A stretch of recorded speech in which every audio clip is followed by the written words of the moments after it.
दोस्तों, आप सबका स्वागत है अमन PCS 24 चैनल पे।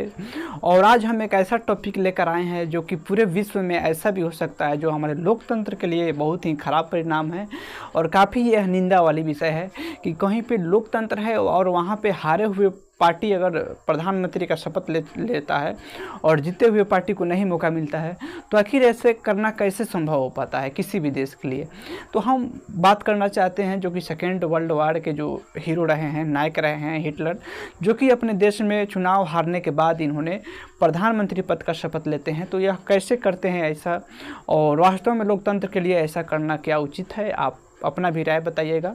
तो आइए सबसे पहले इनके बारे में हम बताने का प्रयास करते हैं। हिटलर, जो कि आप जानते हैं कि ये ऑस्ट्रिया में इनका जन्म होता है और 20 अप्रैल 1889 को इनका जन्म होता है।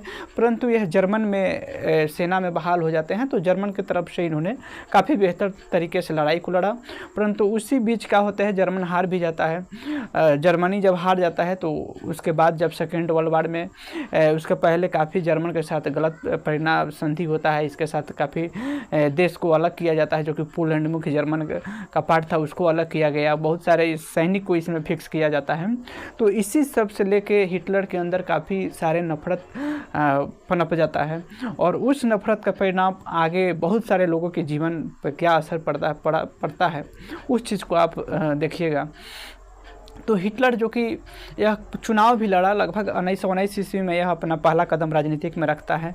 उसके बाद इन्होंने पहला चुनाव लड़ा, उसमें भी हार गया। दूसरी बार इन्होंने चुनाव लड़ा, उसमें भी हार जाता है। परंतु जब तीसरी बार जब इनके विरोधी पार्टी समाजवादी जब जीत जाते हैं, जो कि समाजवादी के हेड थे जियोलिटी, जो समाजवादी जीत जाते हैं, जियोलिटी अपनी बहुमत से जीत जाते हैं और हिटलर हार जाते हैं। वहाँ पर क्या करते हैं, हिटलर कहते हैं कि अब हम चुनाव नहीं लड़ेंगे और हम डायरेक्ट अब जियोलिटी को बता देंगे कि क्या होता है हमारी पावर और किस तरह अब प्रधानमंत्री पद का शपथ लेता है जियोलिटी, और इसको हम बता देंगे।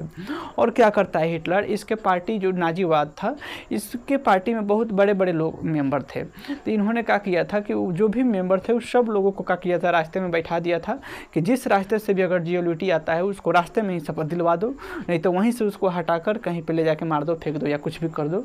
और इस चीज़ का भनक हम जो समाजवादी पार्टी के हेड थे जियोलिटी, उनको पता लग गया था कि हिटलर ऐसा किया है, तो वह डर की वजह से वह संसद भवन में नहीं जाते हैं प्रधानमंत्री पद का शपथ लेने। आप सोच सकते हैं कितनी बड़ी बात है लोकतंत्र के लिए। और क्या करता है, जब जियोलिटी जब संसद भवन नहीं जाते हैं राष्ट्रपति प्रधानमंत्री पद का शपथ लेने, तो वहाँ पे क्या करता है हिटलर, जो कि वहाँ के राष्ट्रपति हैं हिंडनबर्ग, जिसको प्रेशराइज करते हैं कि आप घोषणा कीजिए कि जब जीते हुए पार्टी प्रधानमंत्री पद का शपथ लेने नहीं आए हैं, इसलिए दूसरे वर्ग को मौका दिया जाता है। और जो कि राष्ट्रपति जो थे वो भी डर रहे थे हिटलर से कि यह कुछ गलत नहीं करे, जिस वजह से ऐसा घोषणा इन्होंने कर देते हैं। और हिटलर, जो कि हार कर प्रधानमंत्री पद का शपथ लेता है, और शपथ लेता है तो जो समाजवादी पार्टी है वो भी खुश है कि प्रधानमंत्री पद का शपथ लेने से क्या होगा, बहुमत में हम हैं, जो हम संसद में लाएंगे वहीं पारित होगा। ये बहुमत में नहीं है, ये कुछ भी लाएगा हम उसको पारित नहीं होने देंगे। स्वाभाविक बात भाई, सही भी बात है कि भाई बहुमत में समाजवादी पार्टी है, तो अगर एक कुछ भी लाता है संसद में तो पारित नहीं हो पाएगा। परंतु होता क्या है, हिटलर भी इस बात को समझ रहा था कि हम जानते हैं कि अगर हम कुछ भी लाएंगे तो ये समाजवादी लोग पारित नहीं होने देंगे लोग। तो ये क्या करता है, कुछ अपने पार्टी जो भी अपने पार्टी के मेंबर थे उनको बुलाते हैं और उनको एक अपने खुद हाथों से एक पोस्टर को डिजाइन करता है हिटलर, और उसमें लिखता है कि हम समाजवादी लोग बहुत नाराज़ है क्योंकि हमें जीतने के बाद भी प्रधानमंत्री पद का शपथ नहीं लिया गया है और हारे हुए पार्टी समाज प्रधानमंत्री पद का शपथ लिया है। तो ऐसे संसद भवन से हमारा विश्वास उठ गया और ऐसे संसद भवन में हम आग लगाते हैं। और ये अपने पार्टी के मेंबर को भेजकर संसद भवन में आग लगा देता है और नाम क्या देता है कि समाजवादी लोग ऐसा काम किया है, प्रधानमंत्री पद का शपथ नहीं लिया है इस वजह से। तो आप सोच सकते हैं, और यह संसद भवन में आग लगा देता है हिटलर। और वहाँ पे क्या करता है कि जब संसद भवन में आग लग जाता है तो अगला ही दिन क्या करता है, पूरे मीडिया वाला को बुलाता है, वीडियो कॉन्फ्रेंस करके और ये क्या कहता है कि संसद भवन लोकतंत्र का मंदिर होता है और इस मंदिर में जिन्होंने आग लगाने का प्रयास किया है उसको तो हम मृत्युदंड से भी हम नीचा नहीं सोचेंगे। और ये क्या किया कि जितने लोग समाजवादी के लोग जीते हुए लोग थे सबको एक एक करके मृत्युदंड दे देता है और वहाँ पे यह अपने पार्टी को बैठाते हैं और एक देश और एक नेता का थ्योरी ला दिया जर्मन में। परंतु वहाँ पर भी एक रुकावट बन रहे थे हमारे जो जर्मन के राष्ट्रपति थे, क्योंकि राष्ट्रपति का भी पावर होता है भाई, किसी भी काम को करने के लिए इनको भी सहमति होना अनिवार्य है। तो क्या करता है, इनसे राष्ट्रपति जो हैं इनसे ज़बरदस्ती सिग्नेचर करा लेते हैं कि आप लिखिए कि आपको मरने के बाद प्रधानमंत्री और राष्ट्रपति का पद एक हो जाएगा और इस पर एक आदमी बैठेगा, ना ही कि दो आदमी। बेचारे राष्ट्रपति इतना डर रहे थे जो कि हिडेनबर्ग थे, बेचारे डर के मारे इन्होंने भी सिग्नेचर कर दिया कि हमको मरने के बाद ना भाई, जब तक जिंदा है जब तक तो हम हैं राष्ट्रपति, अगर ऐसा सिग्नेचर नहीं करते हैं तो कोई ठीक नहीं है कब हमको टपका दे।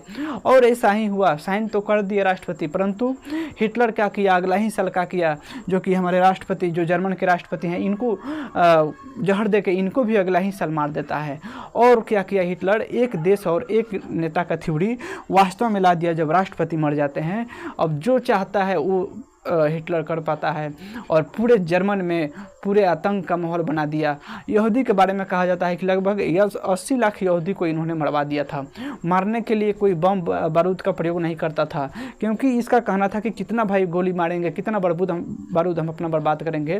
तो इन्होंने क्या किया था, जहरीली गैस को छोड़ देता था एक बड़ा कमरा में, उसमें बहुत सारे लोगों को रख देता था जिससे हज़ारों और लाखों लोग एक बार में मर जाते थे। तो इतना भयानक दर्दनाक लोगों को मौत का सामना करना पड़ा था और पूरे जर्मनी में एक आतंक का माहौल जो कि सेकेंड वर्ल्ड वार के हम लोग नाम से जानते हैं। और लास्ट में यह हारा भी, इसका मृत्यु भी हुआ। परंतु ये हमको टॉपिक लगा कि भाई एक लोकतंत्र के लिए बहुत बड़ी बात होती है कि भाई हार कर प्रधानमंत्री पद का शपथ लेना, तो हम आपको बताने का प्रयास किए हैं। बाकी आपका राय क्या है इसके प्रति, आप अपना भी राय बताना मत भूलिएगा। बाकी हम मिलते हैं नेक्स्ट वीडियो में कोई नेक्स्ट टॉपिक लेकर। अब इनके लिए जय हिंद, जय भारत, फिर मिलते हैं नेक्स्ट वीडियो में।